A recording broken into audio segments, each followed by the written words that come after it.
Another best practice that I recommend is once you've studied the drawing, you're going to have a good idea of the tools that you're going to need. Some of them you're going to need all the time.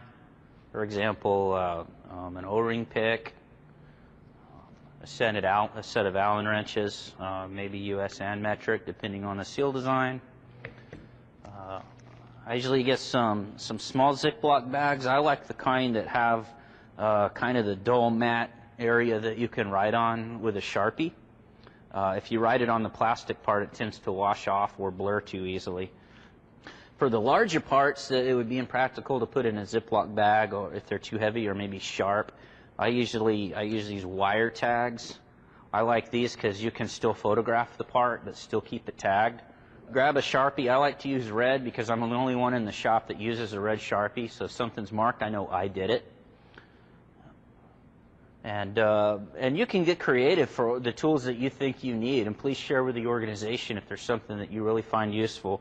One thing that's not so obvious is I bought these little pH strips from a chemical supply store, and I like those just if I am messing around with chemicals, especially liquids.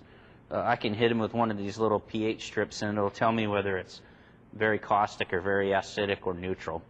The other items I like to have is plenty of latex gloves. These are super cheap, so use them a lot. Don't be afraid to change them. These are chem wipes. You can get these from just about anybody, Fastenal, Granger, a chemical supply store.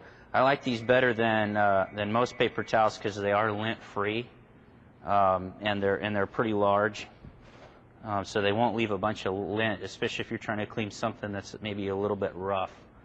These are fantastic. And then I usually keep my digital camera with me. That's because what I usually do is I delete all the images on my camera before I start. And that's so when I'm done, I know all these pictures were taken in order of only this seal as I went. And then as soon as I'm done, I download them into a folder on my computer. And if you take them in order, that's important because some of these parts you might want to clean, not fully, just enough to see if maybe something is a stain or heat discoloration or some debris that may or may not come off easily or even bead blast off. So you want to capture that process as you go. So I keep my